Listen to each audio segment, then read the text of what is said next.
Okay, so I thought we would try, we're working on painting animals this summer, and I thought we might try this fishy. Here is the black and white, and here's the color version. Uh, it is possible, I think it's just, he's gorgeous. And it's possible that we will take more than one session on this. Let's just see how it goes. But we will start off with the drawing. So I've just got a pencil. This is a canvas sheet, right? Like it's like a canvas, except it's not on anything. You could be working on a board or paper, like strong paper or anything else. And so let's start out with some measurements. I think the easiest way to handle this, here, hold on, I'm gonna put him over here. And we're starting with the black and white because we want to, we're gonna do a values painting. We want to make sure we get the light and our dark values correct. And I think, I'm just debating whether I want to box this out. I think I want to box this out. I don't normally like to do this. I normally like to kind of find your basic vertical.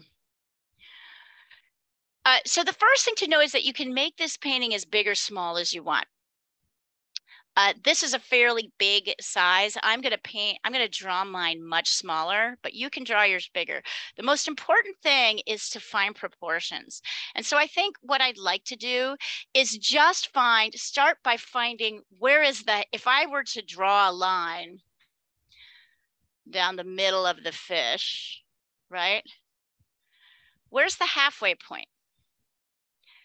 So how do I find that? There's a couple ways to find that. You guys are looking at this on the screen. I'm actually making marks. I'm going to pop myself up here to show you. You probably remember this, Karen, from art school, right? Everybody doing this. I often say people see, you know what this motion is, but nobody really knows what it is, what's actually happening. So if you're looking at the screen, you can stand with your arm straight if you can see how it is here. I'm going to kind of guess where I think the middle is. And then I'm going to hold my arm out and I'm going to, you'll see here, let's see, line it up so you can see it. I'm holding my arm parallel to the paper. I'm putting my thumb at where I think the middle point is, and I'm lining up the edge of the pencil with the halfway point. And then keeping my arm straight, I'm going to come over here and see, is it the same, right? Is this measurement the same? So if I bend my arm like this in between, I lose my place. You need to keep your arm straight on the same plane. So you guys tell me by looking at this, did I get this in the right place? Did I get the halfway point? Or should I check it and see? Here, sorry. There we go. Is this a halfway or do I need to move it? I think you have it. I think I do too. Anybody see anything different? So if I did, but I'm measuring. What's that? Yeah, yeah. I think your middle point should be a tiny bit more to the left. Tiny bit? Yeah. Tiny That's bit. What I get to. Tiny bit. How about like that? Yeah. Yeah. There we go. Okay, let's take a look. And because I'm on my paper, right, and it's a little bit easier to demonstrate, I can now check this, right, by coming right to the paper. Yeah. Yep, good job, you guys. Good job. You're right, just a teeny bit to the right. And then I'm going to draw a line straight up and down.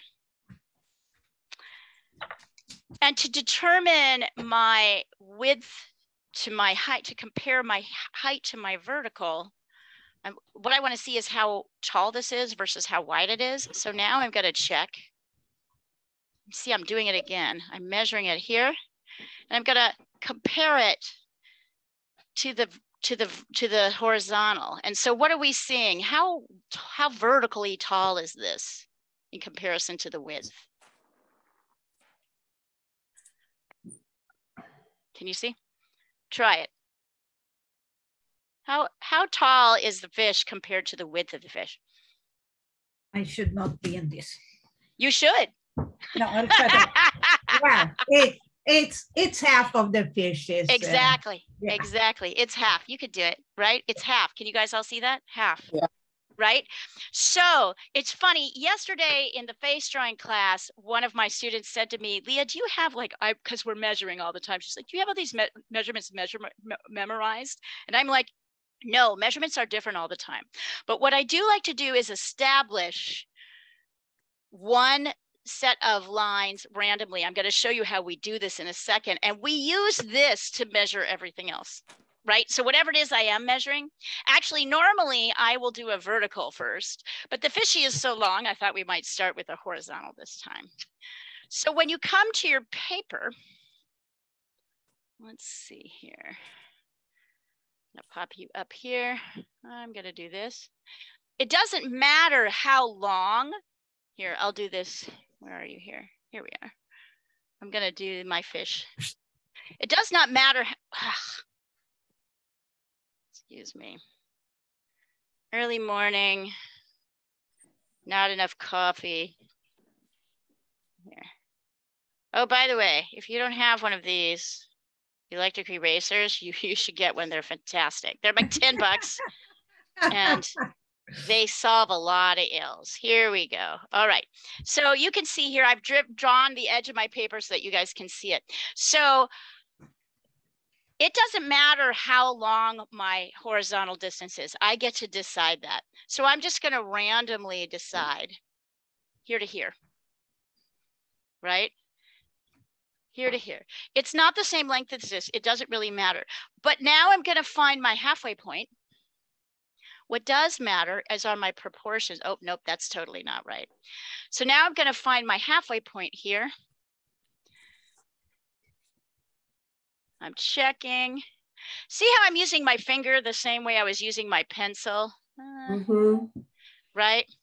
It doesn't really matter whether this horizontal is the same size as this horizontal. What matters are the proportions. And then when I make my vertical line through the center here, I know how tall to make it, right? Because I already have this halfway measurement. So I come over here. I mark it up here. It's half the width. It's half the width. Nope, that's completely wrong here. Hold on. Here we go, up here. And I do this with you to show you how often mistakes are made in this process. It's not really about getting it right. That's and actually 1, 2, I should probably, well, I'm going to bring this line down also just a little bit so it is also halfway, right? So halfway of the vertical. So notice I'm bringing my orange line down a little bit. So half the fish is up here, half the fish is down here. That will be helpful later.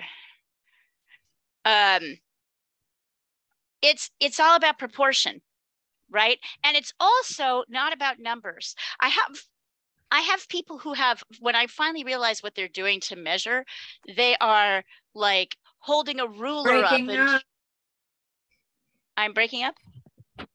You're breaking up. You're breaking up, Leah. Still? No. No. Okay, it was just a little glitch.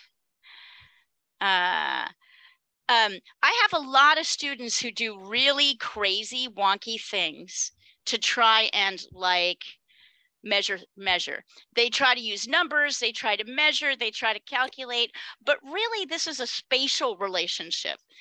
And so we are making this little cross here, and then I'm checking it. Oh yeah, there we go. Finally got that right. So even though my fish is smaller, my proportions are the same, right? I'm not really memorizing, but I'm establishing this proportion randomly. And then I know that I can use it to evaluate everything else. It's actually incredibly simple and a really beautiful system of logic, but it throws people for a loop. People want to overcomplicate it, right? They want to change it. So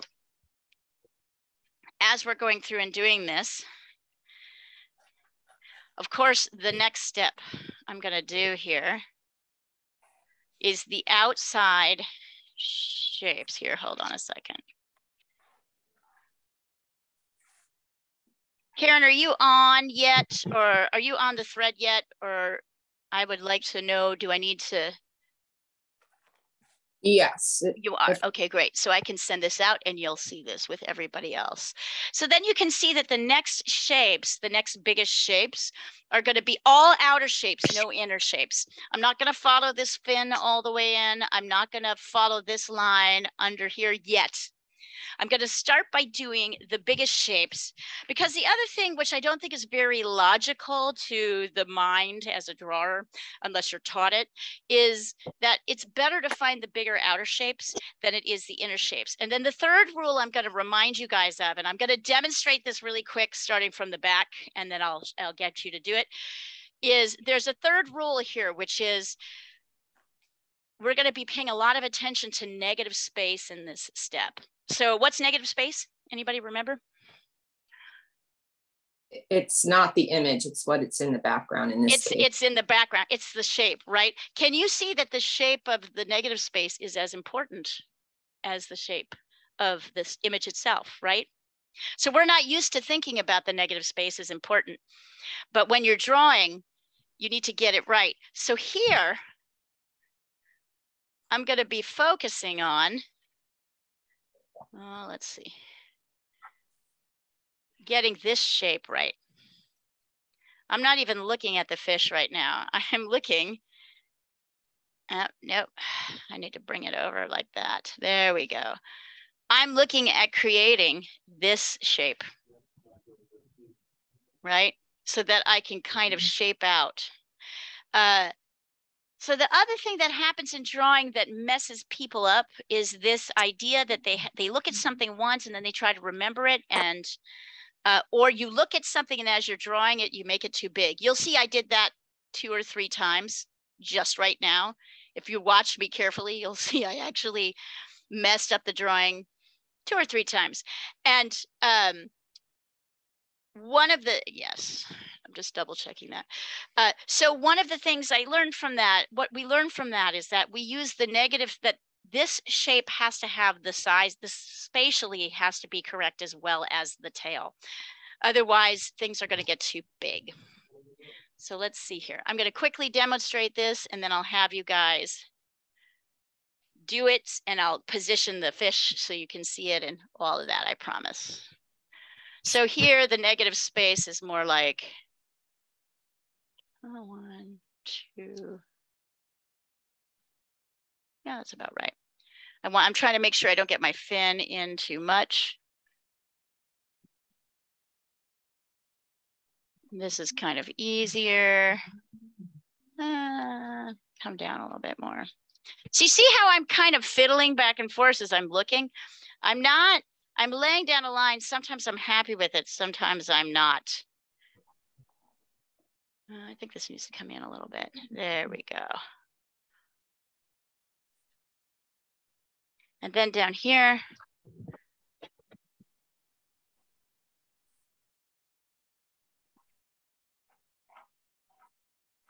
I think this is a nice shape. I like it.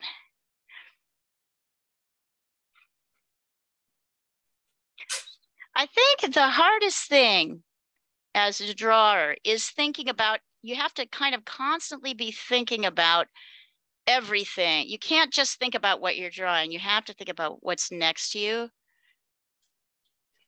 and what's around. And there's something really profound about giving yourself a little bit of time to practice that. It's like you'll have sort of ninja, you'll wind up with kind of ninja flexibility. I'm still not totally convinced I have this right, but do you see how I'm like You'll get really good at paying attention to all of the things, looking at it in macro way. I think that's in pretty good shape. So I'm going to have you guys try it. This fin feels a little bit not fat. Notice I'm not trying to do any of the, this is really a base contour outline.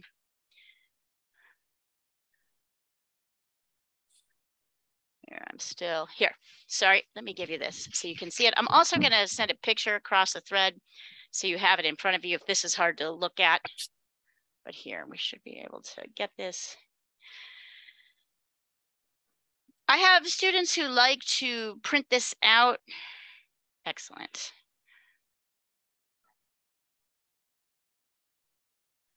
There we go. And then here's mine so far.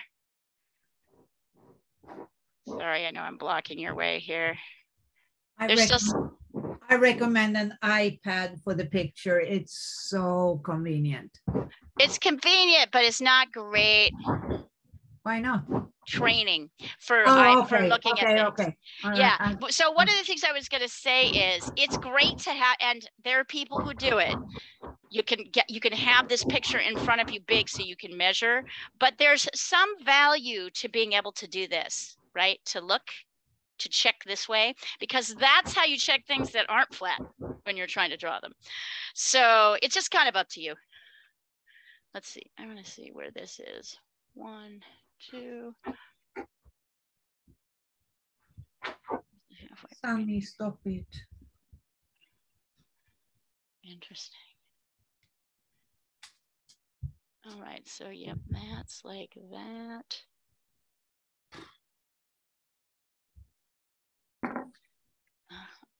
There's something wrong with my fish shape. Yeah, I think it has too thick a nose. Yep. He didn't want to say anything because you like to discover. Don't we all? Yeah. I mean, I do the same thing because, you know, I'm not one that I don't measure properly. I just adjust it. Right. And it's good to see, and this is very important to me. It's good to see. I make so many, how do I say it? I make so many mistakes in a drawing. It's so normally part of my process that I don't even think about it anymore. So you'll see if you spend enough time with me that I correct. I'm constantly correcting. I'm laying down correcting. Some days my eye is better.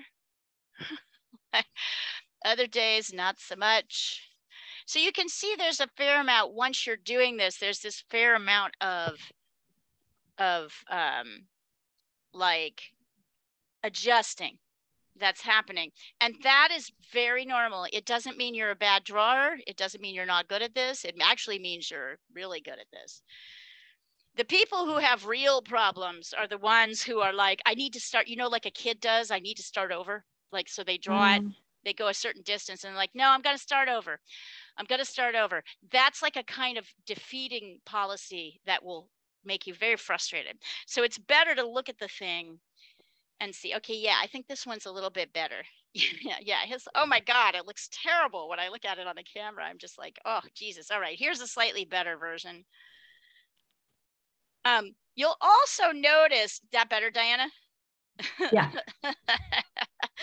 You'll notice there's not that much difference between what looks right and what looks wrong.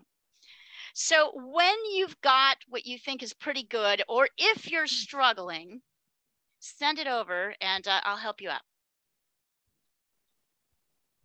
And if you don't mind, I'm going to go and like pour just another quick cup of coffee. We have no Sandra with us today because she's out kayaking. Which yeah, she has a friend over. Yeah, I'll be right back, you guys. Yeah.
So Kate, what do you do now? Are you still a teacher? Yeah, but in a different vein. I run a toddler community for Montessori education. So I'm a guide in a toddler Montessori classroom. What an amazing job. Oh Yeah. my God, you must love it. Yeah. I mean, 1 and 2-year-olds have a lot of wisdom. They stretch me every day. I bet. Yeah. And they're also not at all limited by like our conventions and understanding of reality, so they can just go all over the place, right? Yeah, for real. Their reality is like super. What a fun job. Magic. For some people, yeah. Yeah. That would be my nightmare job. Yeah. It takes a special person with a lot of patience. Yeah. I'm constantly admiring teachers of my son, honestly saying. Yeah, Anik is like, one is enough. Yep, definitely. When you think you have it, by the way, go ahead and send it over the thread. So take a picture standing straight over it so I can see it straight. And I'll take a look, and as Diana and I were modeling, I sent it over the thread. Diana went, yep, he's too fat here. So I straight right. So this is what we're trying to do for each other. We're trying to, sometimes it's easier for somebody else to see it. I've actually found that a lot. It's much easier often for someone else to see. I think it's almost always easier for someone else to see. Right, because you're not like, there's something about being vested in the drawing where it's hard to pull back. It's hard to pull back and see. That's why it's always fun to have an art buddy, because you can view your work through the other person and vice versa. So it's. Mine looks like mannequin right now. It looks pretty good. Hold on, I'm just double checking the measurements. Good. I see you did some of the inside lines too, which I guess is totally fine. This guy, I think is, well, let me double check here. Hold on. I had a little trouble with this measurement. So here, Anik, you just need to trim this back a little bit. Let me show you. Where's my little pin? So if I was like, where is this fin start and stop?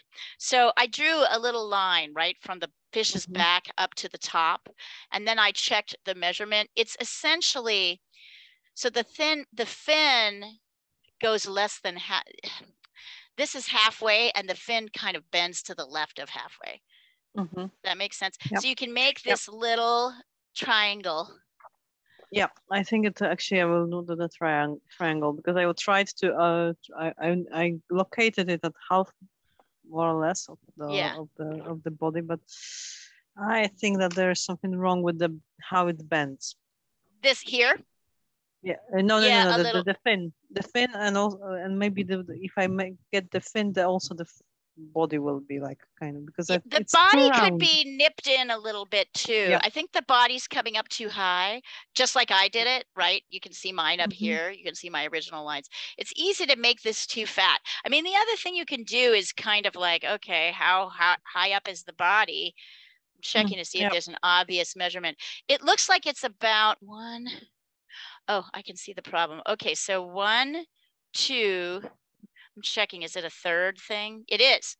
So actually the body should be at 1/3 of the 1, 2, 3. If I were to draw a line from here to here, right? And divide it into thirds. 1/3, 2/3 equal thirds. That's where the body comes up to. And I did not do that. So let's see if I can do that. 1, 2, 3. I'm going to come here. Interesting. That might. These are like little teeny corrections, but they can kind of, They can make a big difference. And then, yeah, of course, if you want to as well, you can also get in and start to get these inner shapes too. That will help. Right now to start to bring those things in. So that getting like this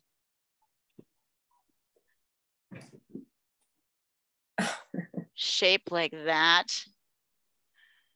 And I think maybe my guy just is too thick here. Yeah, there we go. It's kind of like a puzzle.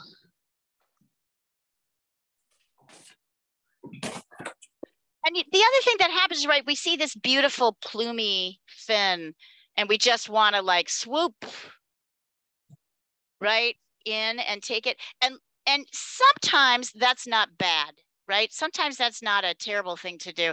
But if you're trying to practice, right, there's a kind of mindful practice to try to get something just as it is.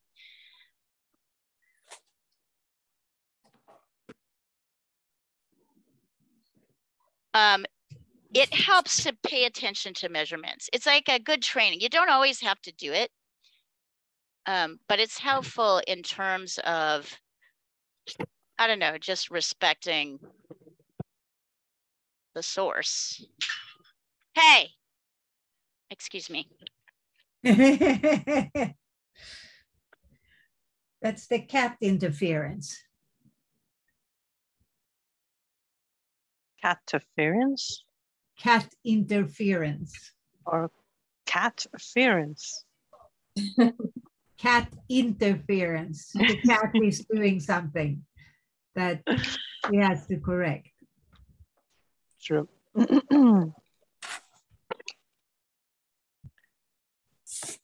One of the cats, I should say. We know which one. Most probably.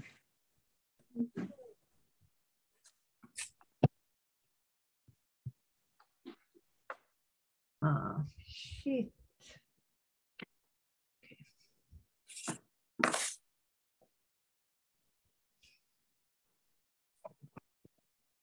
Has anybody else sent theirs in? Let me take a look. Yep. Okay, that looks I'm pretty. working on correcting the ghost house. So. Yes. So let me double check. Let's see. So 1, 2. I'm working on that top fin right now. It's oh, you know what, long. Kate? I think I see a slight. I think this vertical is too tall. I'm double checking it here. Hold on. Let me just double check it. 1. It is. So the biggest problem you're having right now is that this is longer than halfway. Check it and you'll see. Check this line to this line and you'll see. Oh, yeah. Yes. So you need to bring that. So bring this in and that'll help you get this. You know, he won't look so stubby. Yep. Right. He'll look a little bit longer. This is a really normal thing to do, right? To kind of drift just outside. It's probably like a difference of 2 millimeters. It makes a huge difference in your drawing. It's so funny. All right. Anybody else? I'm going to add in the inner shapes just so we can have them. So those who get there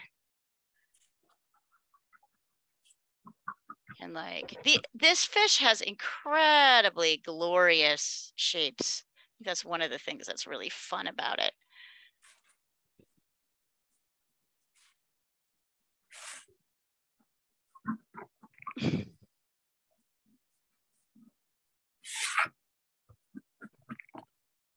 Yeah, yesterday, let's see, Annika.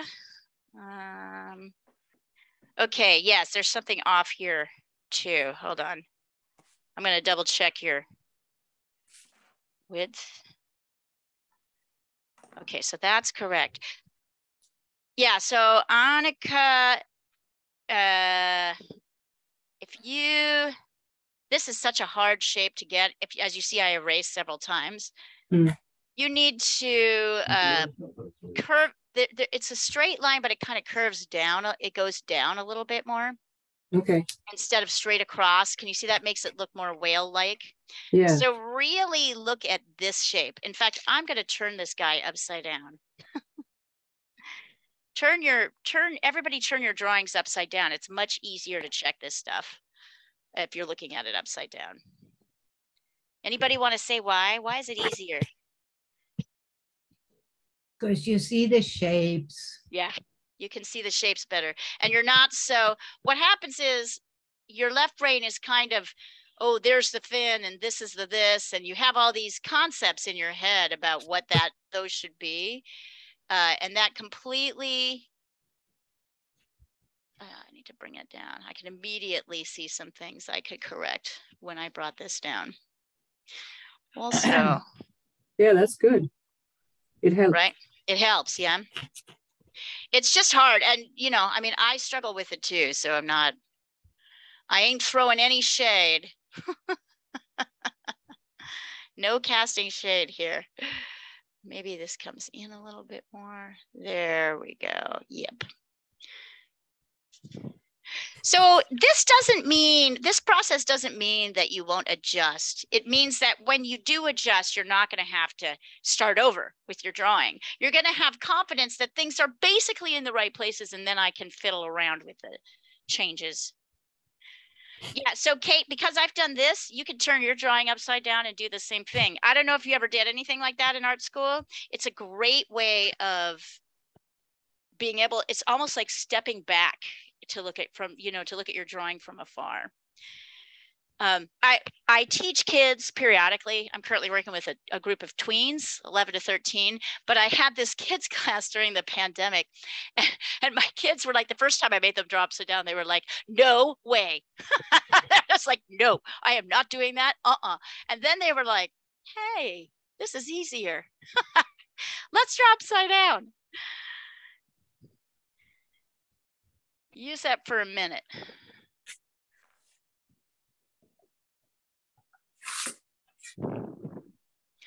And I know I'm blocking some stuff here. Are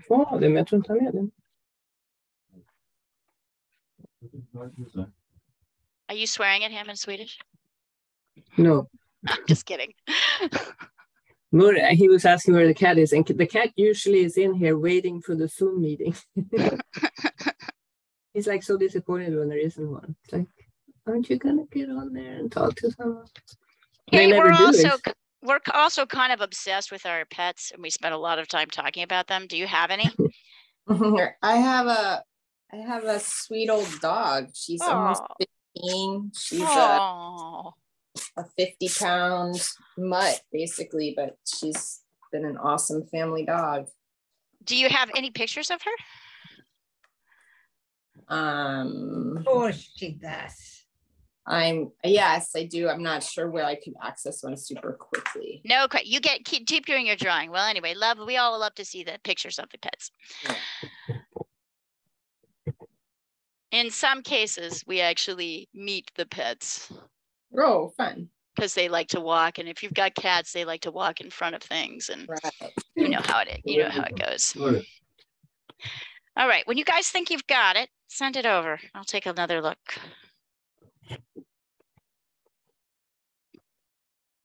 If you have gotten to the place where you feel like you've got your shape right, you can add in the eye and also some of these value shifts. So you'll notice here, I'm kind of outlining either light or dark areas, which later you'll want to highlight in your sketch. There's some with the fish. So you can also outline these kind of like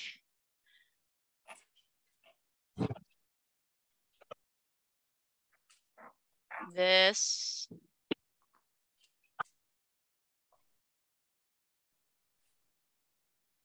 And then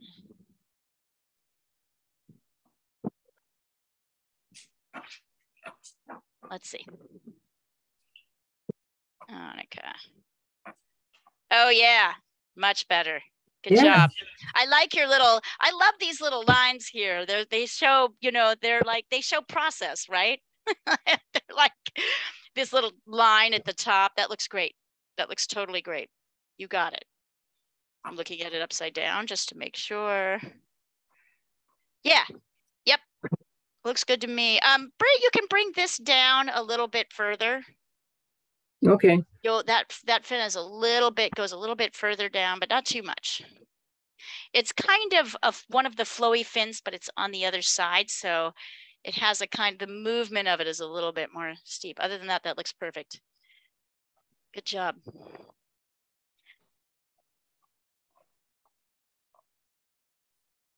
Now we're gonna go to painting pretty quickly after this. Anik. Looks pretty. Here, I'm going to hold it upside down. Looks pretty good to me.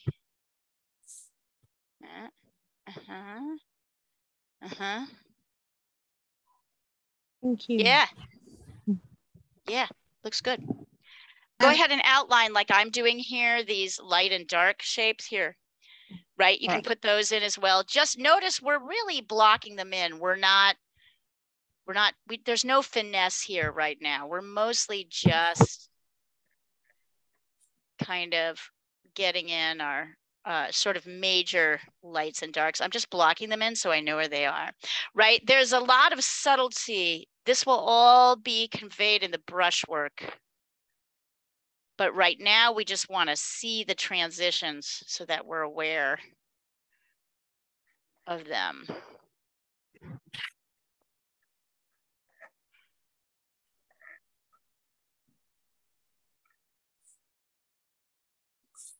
I'm just reporting in with my.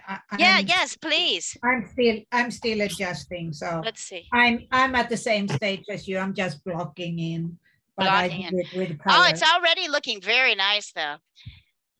This came from the Sunday class. Diana's working on an assignment from Sunday's class, which is an oil or acrylic painting class, and we painted this old house that I took a picture of, abandoned house in a ghost town. I took a picture of in Central Oregon in a place called Hardman. So Diana, I had a little bit of a fight here with this. If you look on the source, the only thing I can see, this looks absolutely perfect, but these two windows, the top and the bottom, line up. Yeah. But other than that, this looks perfect. I think it's in really good shape. And definitely, here's mine, just to show you how different these can be. Here's mine. Here's my demo. Oh, you are so much further along. I'm further along. You only had one session work on this. This is 2, right? And it's an oil. But notice how much smudging. Can you see all this? Everything. I couldn't even fix it in the last class. I just had to keep scooting this over and lining them up. Yeah, I see. Yeah. It's a pretty cool house. It's a pretty cool little area. Cool one. You know, Oregon's a big state, but there's not a lot of people in it, and there's a lot of land.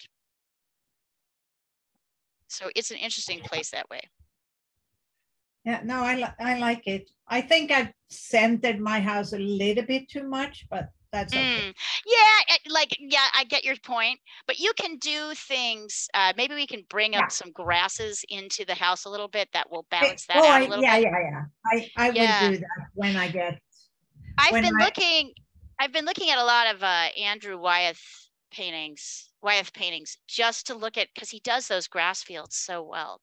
And I've been just looking at how he does that, right? Like how he makes that look so, the grass, just these fields of grain look so, and he does a lot of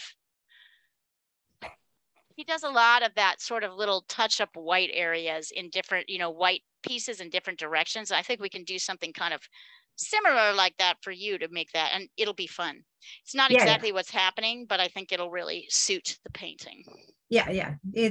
Once I get the house in place. Yeah. I'm already planning ahead. That's good of you. I'm already setting aside time to copy edit your next gala. I like it. I appreciate that. Anytime. Now that I don't have my old copy editor, or proofreader, I should say. I have a copy editor. I have a good copy editor. Oh, that's looking great. That's looking great. Good job, Kate. I think you're there. I totally think you're there. Yeah, so just go ahead and add it, right? You've got the body. Let's see. There's this, it's a little hard to see, so let me sketch it in with a Sharpie. And it's because I've totally covered it up with marks. I always have a second. There's this shape. You can go ahead and add that in. That's that white fin that's sticking out. It's kind of coming down here. You've done the outline very nicely. Beautiful work. That looks great. I love it. Thanks. I just realized, Lee, I should send you a couple of those books. Can I? Yes, please. Yeah. I'll text you my address. Yeah.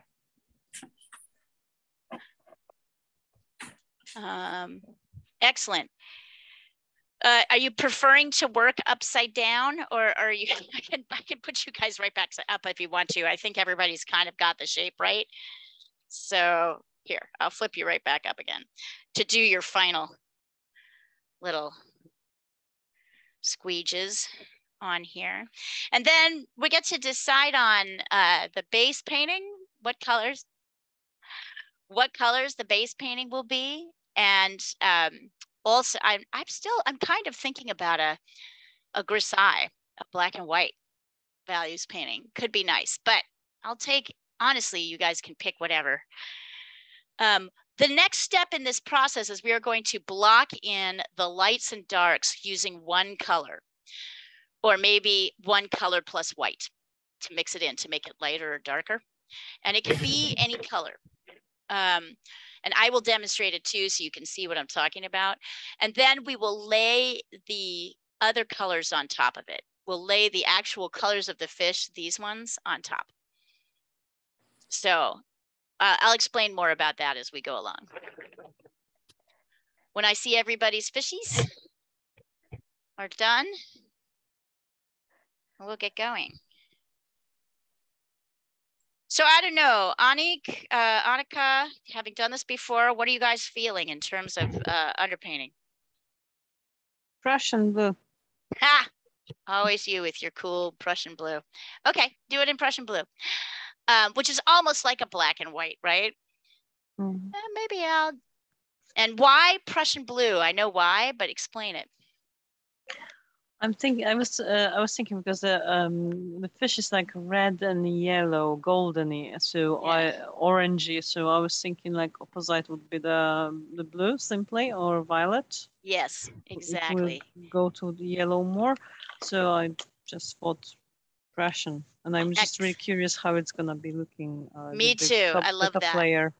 So maybe we will do a blue values painting. So Kate, what we're talking about here. Have you ever heard of the theory of complementary colors? Yeah, for sure. Okay, so you know. I thought all that. Right, good. So see, you know all that, right? So blue, orange, purple, yellow, red, and green. In my mind, so if you want to have things pop, right, you'll put blue you'll put them next to each other. If you want them to neutralize or turn into a shadow, you'll mix one into the other. And then because we're working in acrylic paint, it's going to dry, a sort of subtler pop happens if you start with a blue base and then you lay, so you start with the base of the complement, and then you actually lay the opposite, the other color on top. It generally really pushes forward quite nicely. So that's what Annika's talking about. I think it's a good idea. So I think I'll probably do something similar. Cool. Annika, what are you thinking about for a base? Do you want to do the same blue? Should we all just go for blues? All right. It's boring, but I was thinking blue. Let's do blue. Hey, it's the obvious color. All right. So let me see if I can get my palette up here. I've got palette paper. Yeah, there's enough there. Okay. Yeah, I agree with you. It's sort of dull, but it's going to look smashing when we've finished. So all paintings have all paintings have more than one layer. The reason is that paint looks kind of flat on the first layer, particularly against a white background, but just in general. So there's always what we call an underpainting, which is looser. It's really paying attention to values, which you probably also know, Kate, is the lightness or darkness of any color, right? So here, of course, the darkest value is around the fish, maybe the eye. So if we were to label this like a 5 and the lightest value a 1, this would probably be 4. This would probably be 3. This is 2, right? They like get lighter and darker. So we start kind of exaggerating the light and dark values in our underpainting. So what does that mean? I'm going to grab, what blue am I going to grab? You know what? I'm just going to be really annoying. Oh, nope, this is even better. Okay, I happen to have this turquoise color, turquoise blue. And then I'm going to give myself a little bit of white next to it. You just happen to have turquoise? Turquoise, because I'm obsessed with turquoise. Right? Just as they know very well. So I want to use the biggest brush possible. I do not want to do this using a brush like, let's see. Nope, it's a good example. Even a brush like this is too small. You want to use, the real challenge here is you want to use the biggest brush possible. You want to use the biggest, thickest brush you have. You don't want this to be a particularly, you don't want this to be a super detailed layer. So the big brush helps you kind of cover everything up, and you'll see why when I demonstrate. So you see I've got a little bit of blue. I'm mixing a little bit of white in my blue. Oh yeah, there we go. I'm going to go to the darkest parts of the fish. And with this kind of watery layer, see how I'm sort of, and it's even okay if I go a little bit darker than what's actually happening. Up here. And it's also okay if there's kind of light parts in your dark, it's also okay to go darker, particularly when you're working with oil or acrylic. When we work with, of course, watercolor, it's much better, but I'm just trying to demonstrate for you how loose this is going to be. But also, it's kind of cute already, isn't it? Sort of cute, kind of cute. There we go. I'm even getting a few drips. And then I'm going to, like, first of all, water down my brush so things are lighter, and maybe add a little bit of white in here for my lightest layers.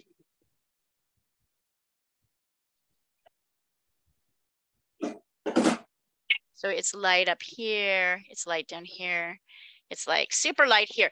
Even though this is light, I'm gonna make this a little darker on this layer. And then, so I'm basically going from my like darks to my midtones, to my lights. Right, a midtone. If 1 is dark, if 5 is dark and 1 is light, the midtones are 2, 3, 4.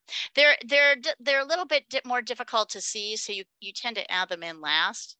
I think it's really easy, and obviously this is much darker than it actually is, but that's okay because I can layer my lighter colors in on top. I feel like the key is to kind of get it everywhere. Oh yeah, that looks really nice. Actually, already it's kind of got a little bit of movement, even though we do not have the detail in. If you make a mistake, you can totally, with your blankie, security blankie, you have a paper towel, you can scrub it out. But this layer is not really about mistakes.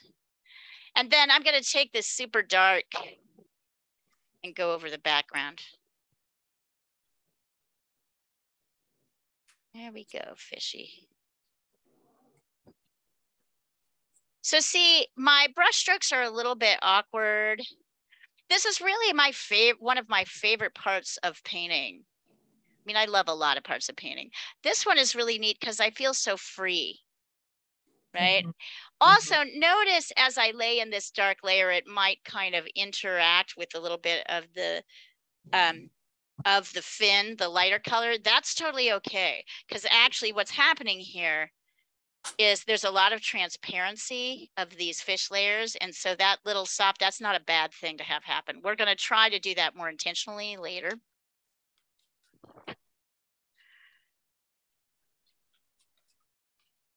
I have well, I just don't know. I'm like, will we finish this? The drawing didn't take that long. I guess it just depends. We'll see.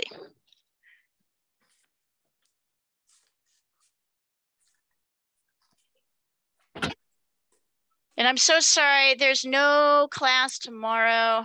I just realized I have to do a show and I have to start at 9, but we'll go back. There'll be all the regular classes will be on Sunday. Printmaking from home, which if you haven't tried it, you should really do it. It's amazing, right, Diana? It's amazing class. Amazing, amazing class. And we've then only had one, but I love that one. I know, it's so great. That might be super fun for someone that's working with kids. Oh yeah, that's true. You might want to pop into that class, Kate, if you want me to. Well, anyway, you've got your 2 lessons. You can make decisions. The person teaching that class is my old teacher. Fine. And he's got young kids and he's a printmaker professionally. So he's figured out how to use all the paper, plates, picnic plates and things like that from home to make really cool images. And I don't know, 1-year-old, 2-year-olds. Yeah, no, that's too early. They're not there, but it is a fun, I definitely think this is a thing kids can do. Yeah. So in the end, you see what I mean by a rough block in sketch. We haven't really gotten any details. We're losing some transitions because everything's a little bit darker. There's a little bit of bleed over as the lighter parts kind of bleed into the darker parts. That's all okay. And once we do that, you can take a little break while you wait for it to dry. If it's not drying quick enough, you can actually take a hairdryer to it. I might. We'll see how it goes. What material are you guys working in? I think everybody's working in acrylic, right? Yeah.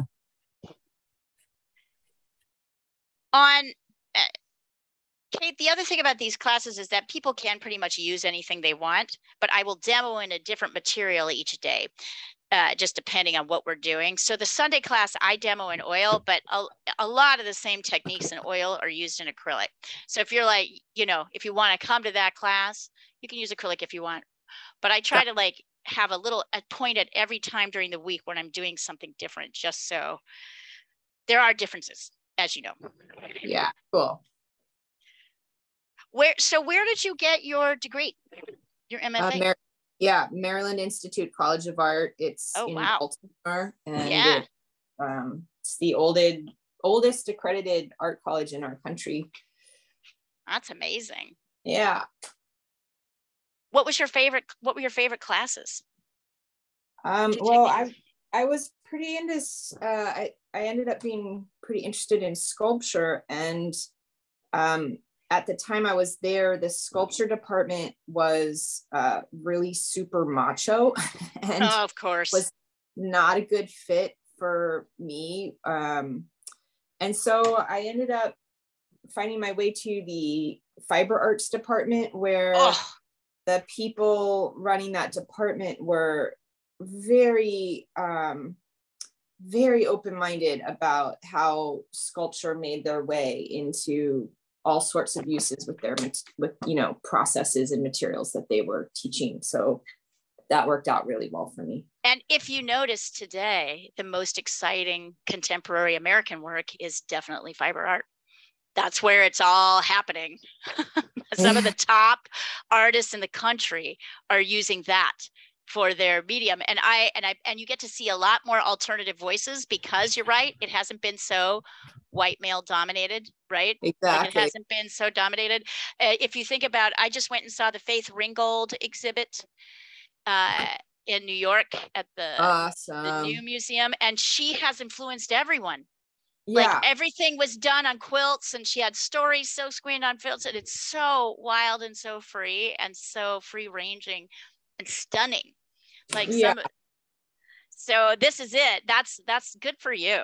I mean, it's too bad that's happening, but now people like Bisa Butler, there's a woman named Caravaggio. She does these giant portraits, embroidered portraits that are insane. They totally look like paintings, but they're completely done with thread. Yeah, I just think the most exciting work right now is being done in that arena. I mean, yeah, there's a lot of good painters, but fiber art's kind of where it's at. Oh, very nice onyx. So look at the difference between onyx blue and my blue. Mine is this sort of hot green blue, and onyx is this cool, dark, almost grayish blue. So it'll be interesting to see. So yeah, take a stretch break, Onyx. Go have a coffee, or maybe for you, a shot of something, or a glass of wine. Water. It's super hot in Free City now. That's right. That's right. Hold on, I'm gonna go get my coffee, actually.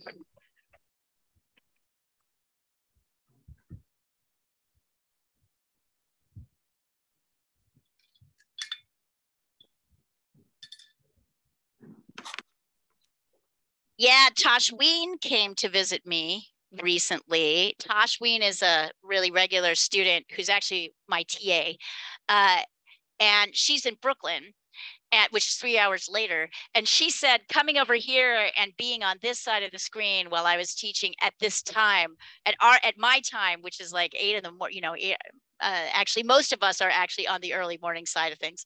She said, wow, it's an entirely different experience. This is the first thing you do in the morning versus if this is the last thing in the afternoon or in the evening. So, well, it's the coffee via the wine, right? Mm-hmm, mm-hmm. Wine always makes me fall asleep.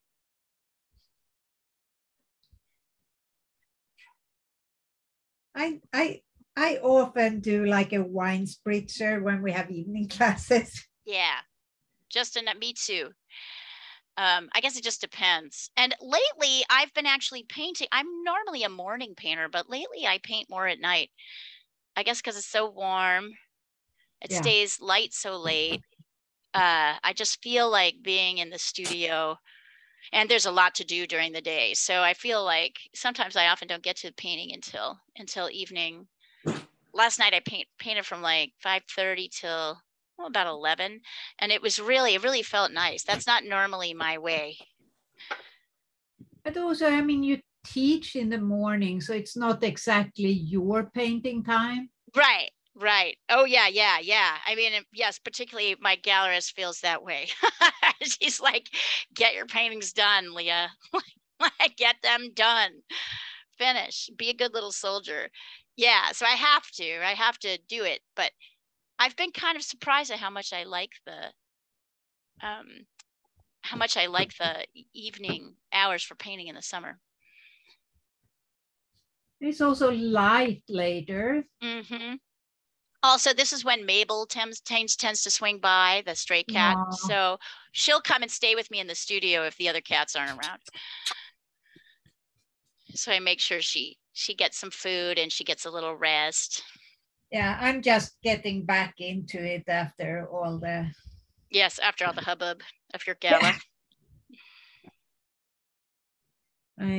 It's really hard to keep up when there is too much on your mind of other stuff. Even though it is like meditation.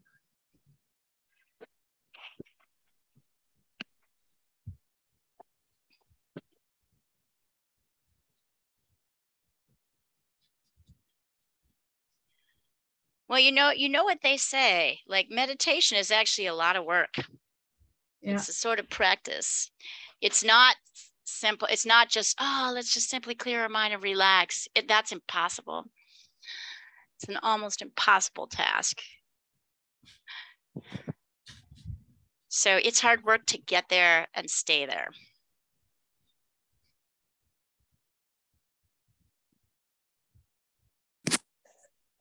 I kind of love it that my paintings have all this texture at this stage.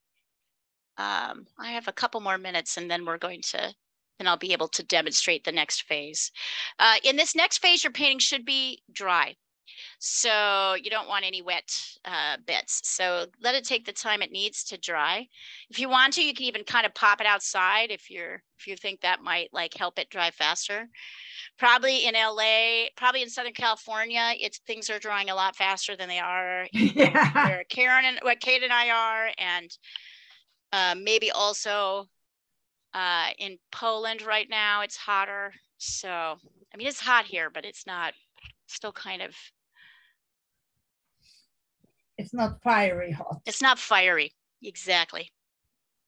And I always do this, and I always don't leave myself very much room. Here, let's see if I can switch this around, because now we're going to talk about colors, color mixing.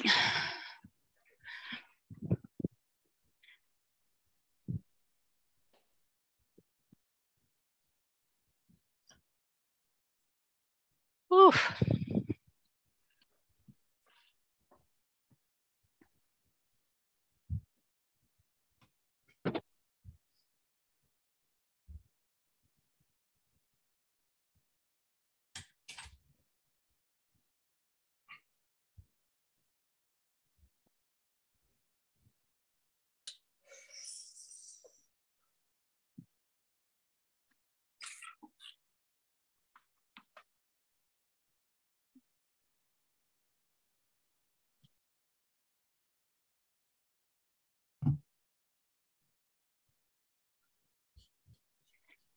So even there might be a temptation to want to try and work on the details here. Try to avoid that. We do want this to dry. It's almost dry. I might actually take my hairdryer. Nobody uses this in my house for doing their hair, but we definitely have one for drying paintings. Here, let's see. I might silence myself. Okay, we can take it.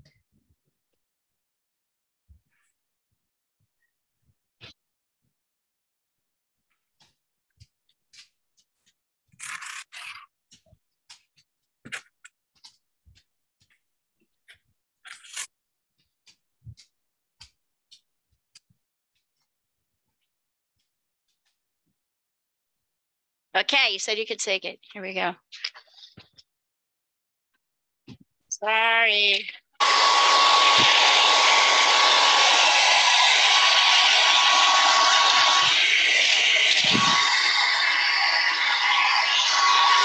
All right. Okay, that didn't take long. So let's stop for a second. And let's talk about the next step, which we think is just sort of laying the top colors on, but I like to do an intermediate step before that. It's called glazing. So Kate, are you aware of that? Do you know what it is? I know the vocabulary, but I don't have any skill with that. Right. Okay. It's fantastic, and you do not need much skill with it. It's pretty great, actually. So I am now going to do a transparent layer of color over this entire thing. And I'm going to pick something obviously other than blue to create a little bit of depth. And I had this thought that I might try cadmium red. I'm going to suggest a reddy color or maybe even a yellow or an ochre, something that's not blue, and perhaps something that's not even orange. So I went with cadmium red because cadmium red is a very orangey red. So it's kind of close to red, but not super. And here we go. I'm going to use a very big brush. I'm dipping it with water, and you can see that my transparent, I've got a very watery layer of color on my brush. I don't have any clumps of paint on my brush. It's all kind of runny. And I of course have my blankie, my paper towel in my non-painting hand. I'm literally just going to do this transparent layer of color over the fish. Now, two things are going to happen. Shit. Sorry. One of the things that's going to happen is I'm going to lose some of my value differentiation. So the fish is going to look a little bit flatter. But look at how the sort of light areas are starting to pop a little bit as they get a little bit of red in them. So see, I can see it. It's like doing a sepia filter. So you can do this as many times. I'm getting rid of some of the lines up here. You can glaze as many times as you want in a painting. I will often glaze 3 or 4 times. I might glaze a part of a painting one color and a part of a painting the other color.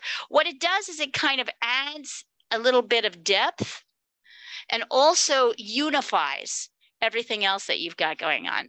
So very often when you're feeling like, sometimes when you paint, like too much of your paint is bright, so a glaze can like kind of push it back a little bit. I can also do this. If I want to, I can kind of pull off some of the glaze. It doesn't get rid of it entirely. You don't want to do that, but it will. See how I can kind of get my lights back, as it were. Right, I kind of lost my light down here. So maybe up here, right? As much as I want to, I can pull it back. And already now my fish has a little bit of dynamism in it because it doesn't just one color, and we already have one color on top of the fish. So pick a color to glaze your fish. And then we will start talking about the top layers. And then I'll move, actually, in truth, we can look at this now.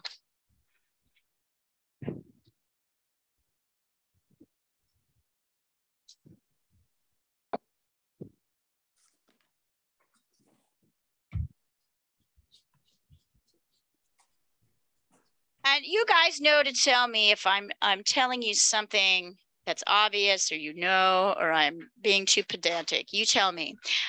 I never know who's getting what, and so I'm always looking for new ways to explain these concepts of what's going on.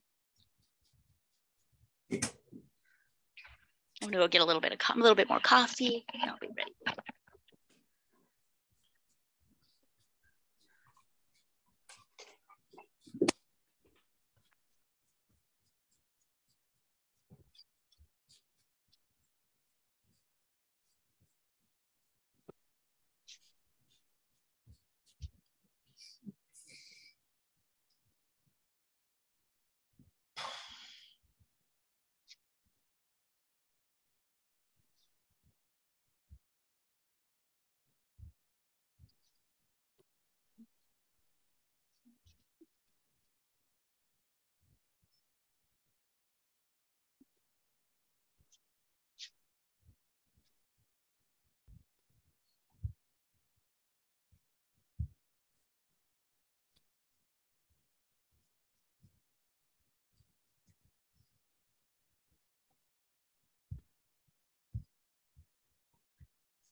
You can take in a little moment to get up, stand up. Let's see, how much time do we have left? Yeah, we've got about 40 minutes left. So we will get some, we'll make it some way.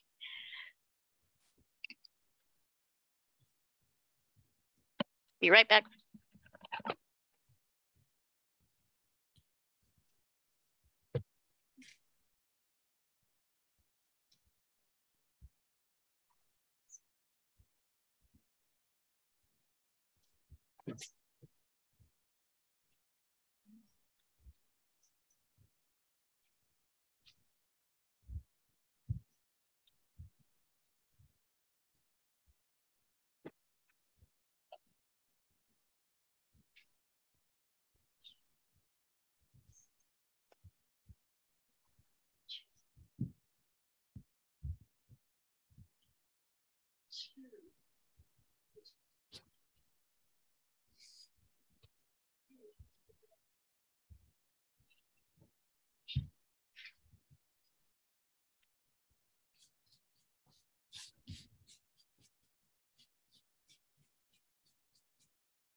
Hi.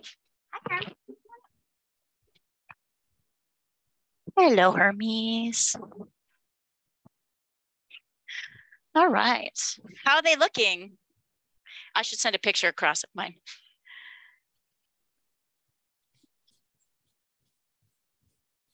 Do they look kind of interesting? You don't have to like it, but interesting is all I'm really going for. Here's mine. This is the awkward face. Hey, anyway. that's gorgeous. Bravo. Gorgeous. Wonderful brushwork. This is going to be so easy for you. This transition is going to be so easy for you. I can already tell. Yeah. Absolutely gorgeous. Wonderful.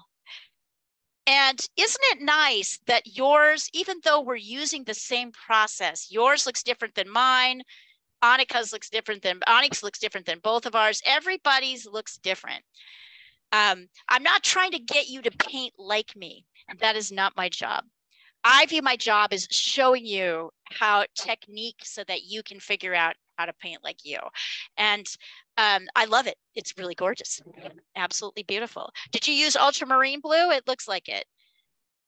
I did, yes. Yes, but that's one of my favorite colors. I use it all the time. In fact, it will definitely show up in the palette on the next layers. Did you enjoy that, by the way? I did. Fun? This part, as I'm about to add red, I feel a little nervousness, but here we go. Yes, that's all right. And I know I'm a step behind Joel. That's fine. I'm comfortable. No, you're not really. You're right with everybody else. Everybody's just there. And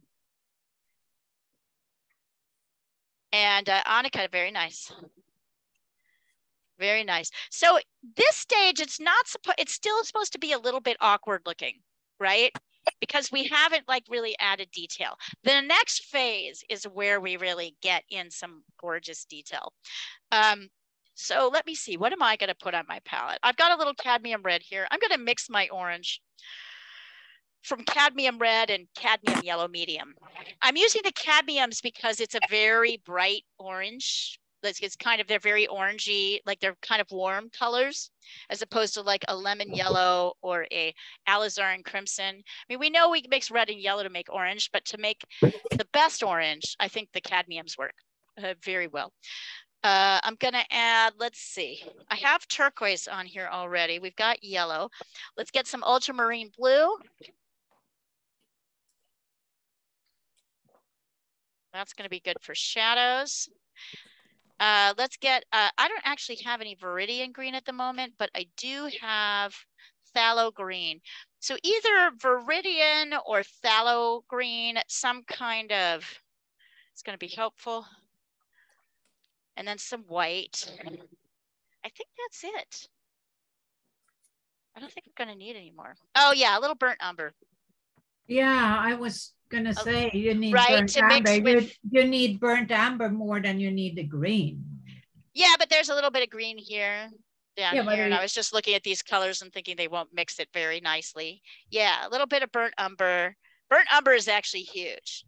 Yeah. Yeah. Burnt umber and ultramarine blue. Right, because you're looking at the shadows in here. Yeah. Yeah, exactly. Although we might try, we're going to try a couple things when it comes to shadow mixing. We're going to try, burnt umber may be involved, but we also might be able to get it with the orange and the ultramarine blue. Yeah. But we'll see. You know how you never know. I was, mostly just thinking, oh, there's these beautiful little green layers. And here, hold on. Ah, there we go. All right. So I'm going to take a picture of this palette and I'll write everything down. You don't, the truth is you don't have to do this palette at all. You could do this fish could be, this fish could be Barbie pink if you want to, turquoise, whatever on the top layers. As long as you pay attention to value, you can do that. But I thought these colors were actually kind of compelling. So I thought it might be fun to practice. Sometimes we'll make our own decisions. Like Diana, the painting that Diana's working on, everybody made their own decisions about colors. But I wasn't going to do this, but I kind of like the ghost feeling of the house. Oh, Ani, that looks fantastic. You use burnt umber, right? Yeah, I know, Diana. What is it? I mean, they say in Jungian terms, like that if you dream about a house or it's about you, it's about your body, right? Like, and so the basement is about the unconscious and the attic is about your spiritual connection. And if you find new rooms, it's like finding a new part of yourself. So the house, I think the old beat up house is how we all, like, maybe there's a sort of, we love it because it's how what's happening to our bodies, right? Our bodies are very slowly over, hopefully a really long time period. They're kind of becoming the old house, right? That old decayed I don't think this is the house I'm dreaming of. Oh, come on. All right, so now I like a challenge for renovating. So now I actually once renovated a house that was almost at this stage. You're kidding. No, I'm not. No one had lived in it for 25 years. Wow. Yeah. Wow. And it turned out so beautiful. Wow. That's amazing. I'm going to send you pictures at once. Please do. Yeah. All right. So just to show you where I'm at here, this is my original brush. And now I've got these two flats here that are smaller. Can you see them sort of progressively smaller? I'll ultimately move to a tiny little pointy brush like here, this one. To do the, nope, that's a flat. To move to the, oh, where is it? I don't know. It's somewhere here. I have a little tiny pointy brush that's like teeny minuscule. I've got my palette knife, which I totally can use. I tend to be a mixer using my brushes, but that can be messy. You've got to keep cleaning your brush off in water. So you can use this or you can use this to mix. I am also, so here's where I want to say, I love a flat brush. You do not have to. You do not have to. I love the flat brush. The flat brush goes with the mark making I really like, but there are all kinds of different brushes. There are shapes to the brushes. There are, right, like these brushes that kind of have a softer point. There are things they call, of course, I have a million brushes. Let me see. I have them all. I have so many flat brushes because that's basically just what I like. This brush is actually fantastic. It's a craft brush. Look at how ragged it is. I may pull it out at some point to use it. Let's see. Yeah, right. This one is not a flat brush. Mine, so mine is even bigger. Yes. Use your big brush. Use the big brush. We avoid big brushes. I'm just looking for some other kind. Okay, this is something called a filbert because it's a little bit more curved and it's kind of thicker at the base. There are brushes called brights, right? This is a brush with a rounded edge. I cannot stand these. I hate the marks they leave. I don't like them. But Other people, this may be the perfect brush for you. So understand that one of the things you're going to figure out is how your brush leaves marks. And you will have feelings about that. You'll also have kind of instant opinions about it. So it's a good thing. It's a good thing to have. It's a good thing to have. All right, when I'm starting to mix, I'll start with my palette knife. I'm going to quit using it pretty soon. So when I'm trying to mix it, yes. Needing to go out. Okay.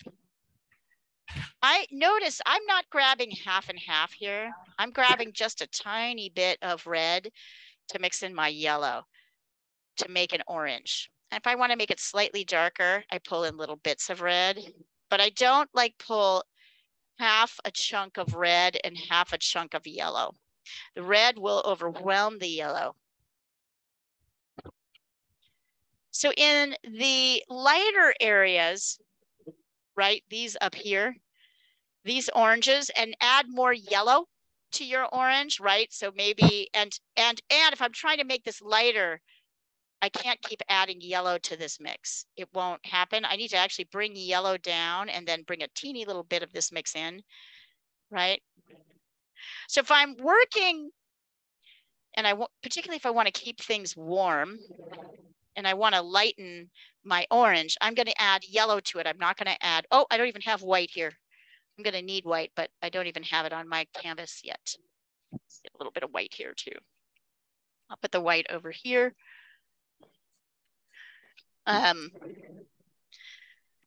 So this is not all good for the light, for the areas that aren't in shadow. But what about this orange that's in shadow? I'm going to try taking a little bit of orange and mixing it with the complement blue. So let's see what happens. Okay, so I'm going to mix this. So here I am, I'm mixing my orange, and now I'm going to bring a little bit of this over. And I'm going to bring just a touch of blue in, not too much, just a touch. Ah, yeah. So my orange will kind of be my base. And when I want to balance, when I'm getting into shadow areas, like most of the fins, like most of the bottom half of the body, I'm going to mix in blue. Notice I put too much blue there. It's easy to put too much blue. So now I have to mix more orange. And notice that I'm kind of pulling off. I have my colors arranged at the top of the page, and then I'm pulling them out into separate piles. Now I could also do this with my brush, which I might end up doing. I'm going to jump in here, and normally for me, I want my brush to be wet, but not too wet. I mostly want color in on this layer. I'm going into the areas I find that are kind of the darker orange. Hello, mister.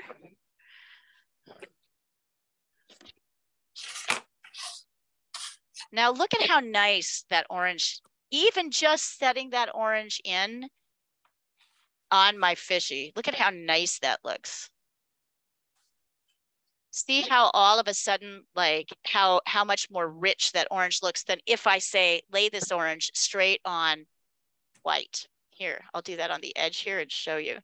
See the difference? This is flat, this vibrates. This is glowing. So laying on top kind of helps on top, working with complements in your underpainting. Yeah, bringing this. And the other thing I try to do is if I have a color on my brush, I kind of bring it everywhere. There's a little bit of that. Notice this is a little bit too thick, the way I drew the lines. Ah, sorry. Fell down. But that's okay. I'm not doing too much of the fins because most of the fins are in shadow, but I'm streaking in the kind of bright orange and the bottom of the fish also in shadow. So really where I'm working right now is kind of the top.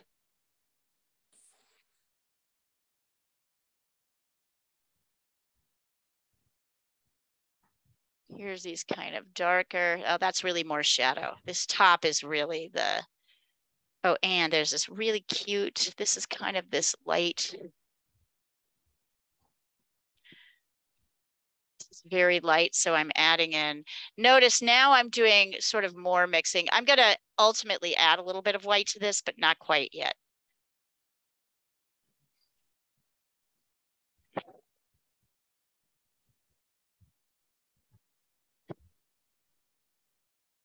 A little bit here. I think that my camera is not true to color. Here. Oops. And then up here, there's this really awesome kind of light. So notice I'm still kind of blocking in. I'm not at that thin phase yet. However, we're getting there.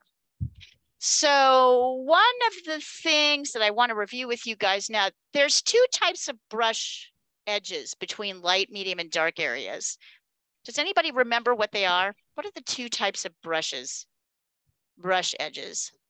Soft and soft and hard, soft right? hard. So let me demonstrate the difference between them.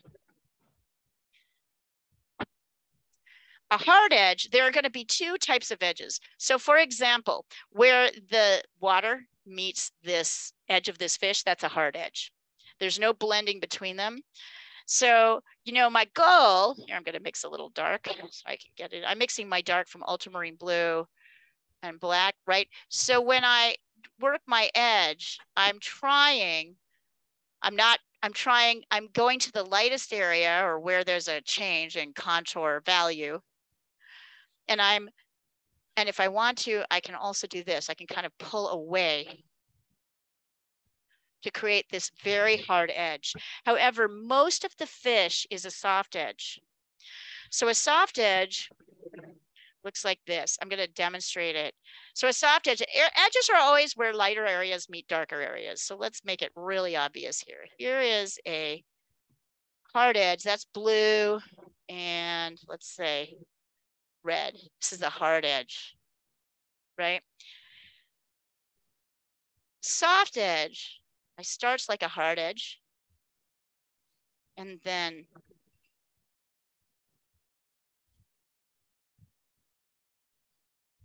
while things are both sides are still wet, I have loaded more paint on my brush. So this time I'm not using water. I'm just kind of loading the brush, kind of piling the brush with paint. And there's still a transition between light to dark, but I don't see a line.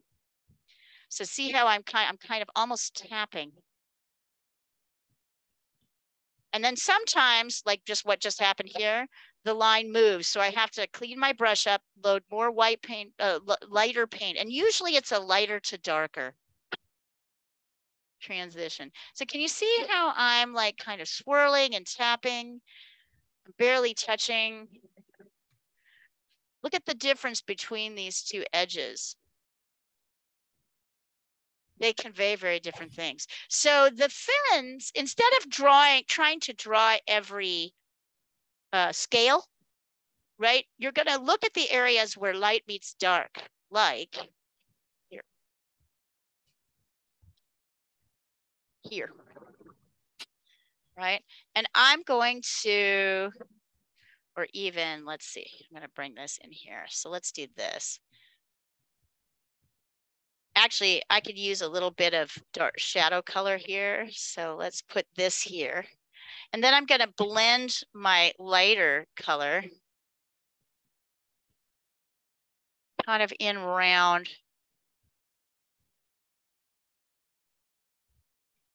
See that? It's very much a tapping kind of move. And I would go further and say this is like the knit pearl of the art world. There you go, to throw in a fiber term. So don't worry if it's practice. It takes practice. See how I'm kind of blending in where like sort of light stops. I'm creating an edge that's a little bit ragged. I might bring it a little bit more here, but I don't need that much more to convey a feeling of fin. So of petal, sorry, not petals, of scales. So as I'm bringing in this yellow here into the top, and then the other area where, of course, this is happening is where the light area meets the kind of shadowy area. So now I'm moving into shadows. I've got my blue and orange mix here. I'm going to lay that in. Now, the trick with acrylic is that this stuff dries super fast. I think I need to get darker. So I'm adding a little bit of burnt umber into this mix just to darken it. That's not working. I guess I'm going to need to add a little bit more blue. So notice I laid my color down and didn't quite like it. I didn't think it was dark enough. So I actually just dipped my brush in blue and came right in here and blended on the canvas. You can do that if you want. You don't have to. Now I'm going to get a kind of lighter orangey color, right, to come in and blend on top where this edge is. I want this edge to look darker, but I want it to be softer. And then there's a little line down here. What you'll find is as you start to work the bigger edges, you'll start to see areas, like I'm looking at this little area right here. It's a shadowy area, but it's kind of light, right? You'll start to see more of the midtones. You'll start to see more of the transitions between light, medium, and dark.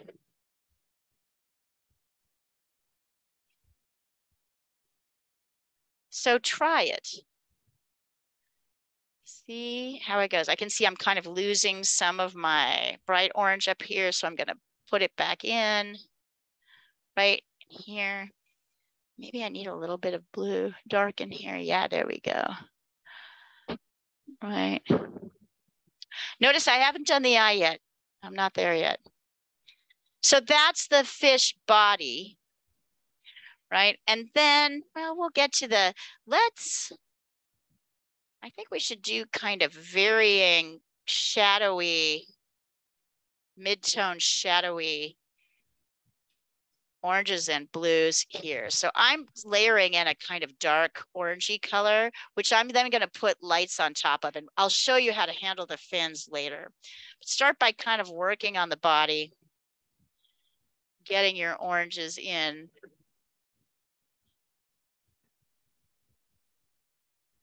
Does anybody need to see this again? I sent it across earlier, but I can totally send it across again if you want me to. Notice I'm using very little water at this point. It's mostly just paint. I might dip my brush in the water a couple of times. Let's see.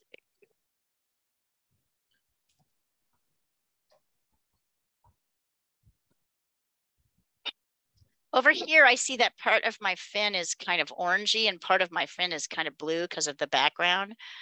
So I'm dipping it, I'm doing a little bit of blue. I'm mixing ultramarine blue, brown, and a white. Mostly blue to kind of do a lighter gray, right? So everything's still very dark. The lights are going to be the last things we add on. So down here, I see this as more of a, so we're still kind of brushing in. It looks so awkward. It looks so funny right now. It's in such a funny stage.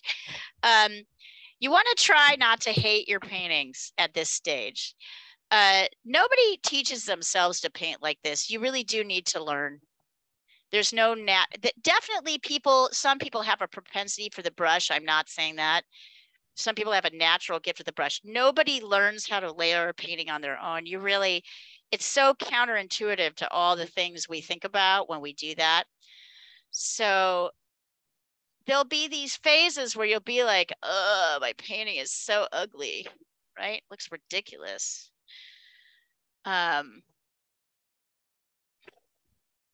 That's okay. Have faith.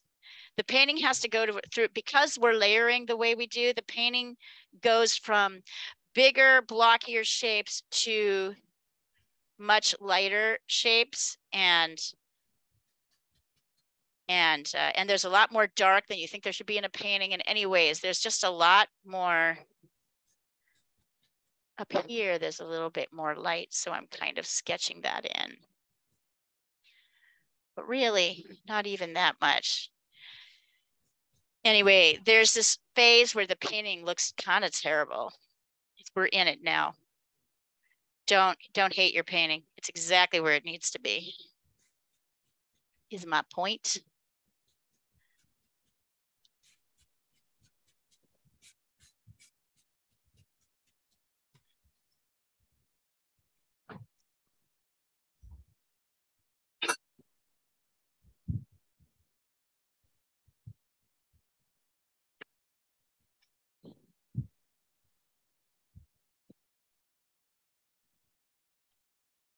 So see how everything's kind of sketched in except for the green and the eye.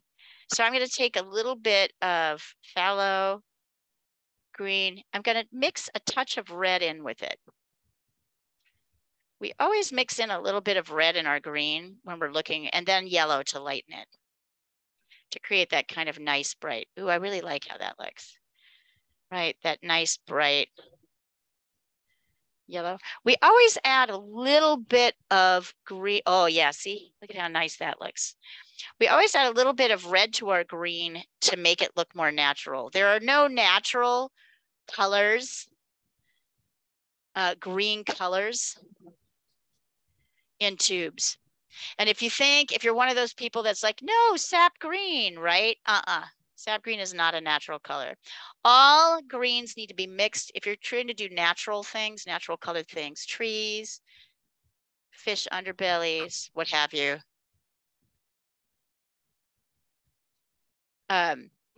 You have got to add a little bit of red to your green to knock it back just a little bit. Yep, there we go. So we've kind of like blocked these guys in. Let me stop for a minute. Well, maybe we will finish this. I don't know. Let's see. It looks good though. It's looking good. Oh yeah, Diana, that's coming along nicely. Yeah. Hey, your glaze looks amazing. Very nice. Already beautiful. I kind of like that reddy bit you've got going at the top. It has a nice dynamic. You may want to maintain a little bit of that in your final painting. Sorry, Diana, what were you saying? No, I'm just trying to get, now I'm working on the grass, but I'm just trying to get an idea of the background. Yeah. So can I show you a couple of paintings that I looked at that I thought might be helpful to you here, these Wyeth paintings? Hold on, let me look up a couple, because he really is. You can do that later, it's fine. A master. Well, that's okay. These guys are just working right now. So let me see if I can find something that makes me.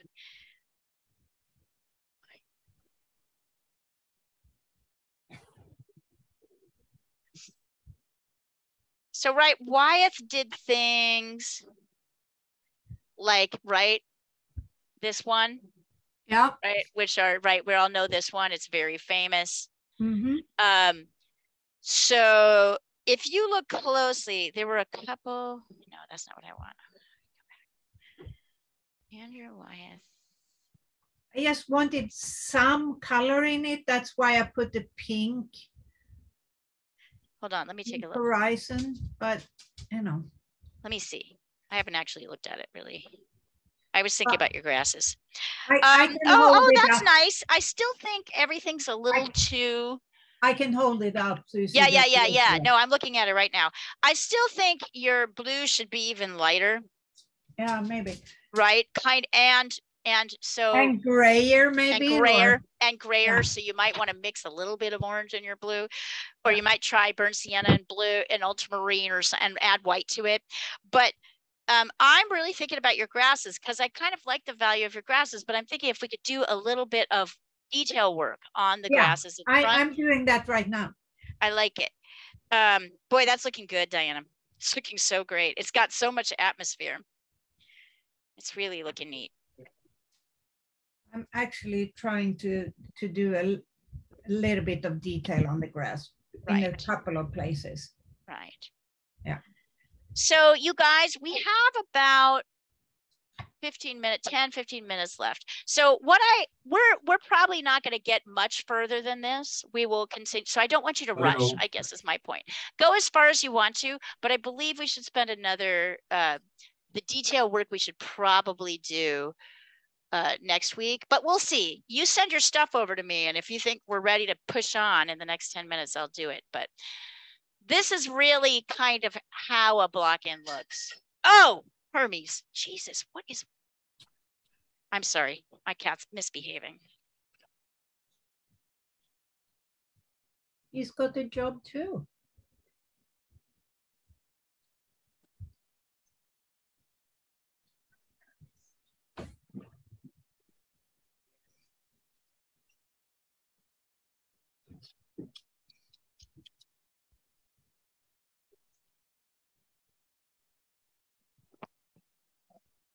It's like if I don't pay attention to him every minute, he comes in and just methodically knocks things over. Yep. Jars of water. Julia is the same when she. Oh my God. It's just like you have everything you need. You have other kitties to play with. Let's see. Oh, Anik, very nice. Very nice. So now we're going to have to maintain. So the only thing I'd say, Anik, is like, see if you can layer in a little bit of, let's see if we can get some of those darks back before we end the day. So what we want is something where the values are still pretty clear. Okay, I was thinking of to make the to work on the background because the paint. You can totally work on. That's a great time to work. That's also a great decision. But so I was just looking here. I'm like, see, I'm adding in a little bit of dark. Yeah, my dark just basically got melted in orange. Yes. So give yourself a little break from it for the moment, and then we'll come back to it. So we won't really deal. Yes, we won't really deal with the details until next week. I just would like you guys to have a good base. But Onyx Friday, it's a great time to make decisions about like, what do you want to do with your background? At the moment, I'm trying kind of a bluish, dark bluish background. So it might be a good moment. I don't know. We'll see.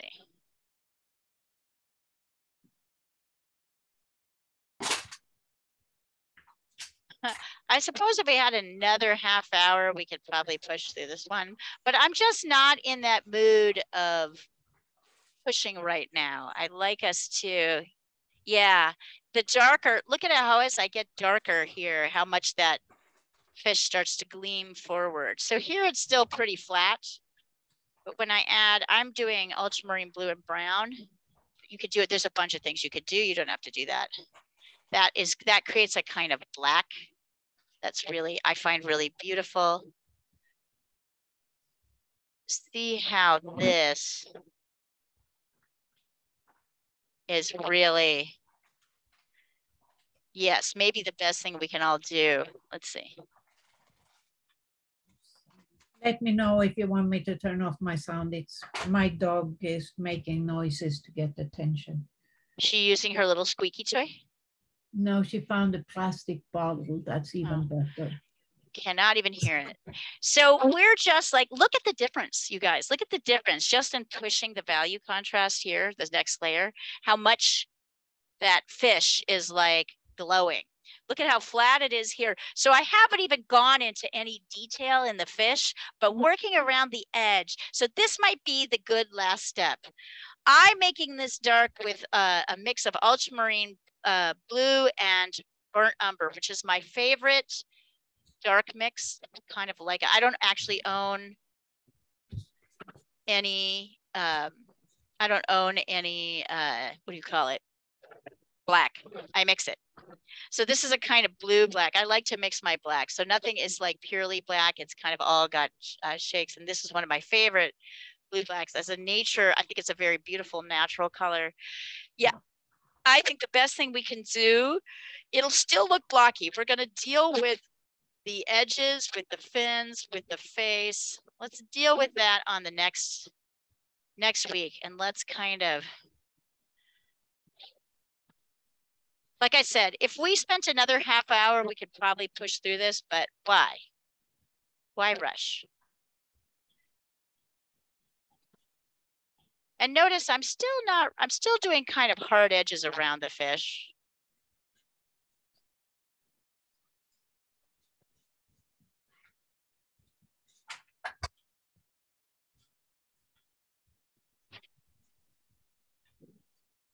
So we're going to be painting animals for the summer quarter. And then I think we should move to something else. So we'll discuss another subject so we can discuss. If anybody has thoughts about that, we can discuss that. Maybe we can go to buildings. Maybe we can, and city type structures, houses like the one Diana's working on. Ooh, that's nice. But this particular class at this time zone will be focused on animals until the fall, just like October. So Kate, one of the other things about this class is that everything's recorded, so and edited. So I will send you across the thread the YouTube link where you can go and look at every class that's been taught in the last year and a half. You're welcome to access them for free. Wow.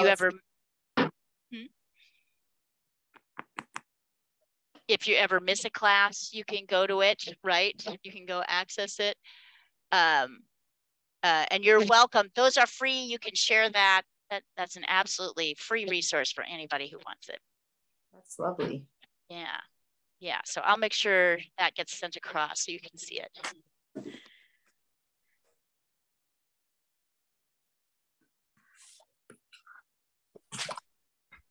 There we go. So here is I might do more with my water later, but I think that, Anik, that was a great suggestion. The kind of last thing to do before we get into final details. Look, we haven't even done the eye yet. I like it. We have a whole painting session. We haven't done the eye. Everybody wants to paint the eye first. They put it in the wrong place. They make it too big. They make it too small. This is the last thing we do because the eye is what really makes the thing live, right? So we want to make sure we have everything in place. I'm going to take a picture of this and then we will, at some point, okay, I'm going to have you guys work for another 5 minutes, 4 minutes, let's say, and then we'll hold everything up wherever we're at. It is okay if you are not at the same place as me. I'm rushing ahead, remember, to try and demonstrate for you. So, and we have a whole other session to work on this.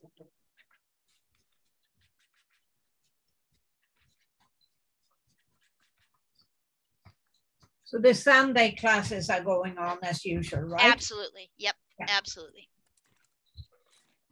There'll be a printmaking class and then a oil acrylic painting studio class. That's 3 hours.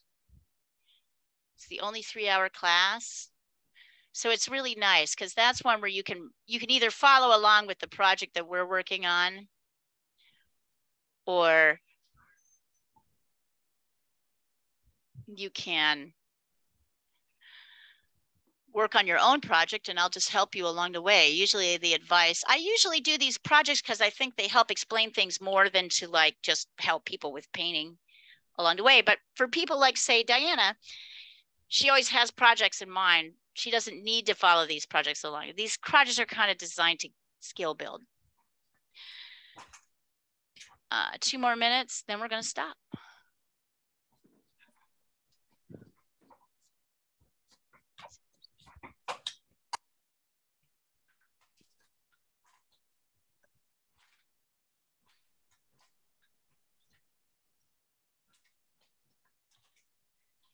I can see that like I've lost a little bit of my tail. I can bring my tail out a little bit further. I can see that all those things are happening. I'm not going to stress out about it right now. You haven't done the highlights yet either. Yeah, so. Not at all. I haven't really even done the blending or some of the cleaning up or, yep. We haven't even, yeah, this is just the kind of beginning layers. And this is how your painting should look at this stage. It's a beautiful creature, this fish, isn't it? Yeah, it's gorgeous. I was sitting there, for some reason, I was having a total block on what to paint, which is ridiculous. I don't know why. It's the summer. It's the summer. Yeah, my brain isn't there.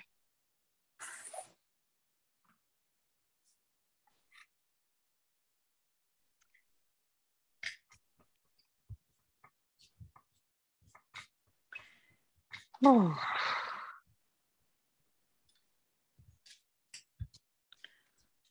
I did something odd, and I have interesting effect of this oddness. I'd love to actually, I'm going to actually pull off the spotlight, go into gallery view, show it to us, hold it up, hold up wherever you're at. Let's hold it up so we can just see kind of where these pieces are. Oh, nice. Ooh, oh, Kate, this is fantastic. Boy, Yeah, you're in the right, you're in the right place, Kate. All right. Feels oh, so Annika, good. wonderful. Aren't they? Look at how different they are. So, Annik, were you talking about the little lights that you're putting around the edges?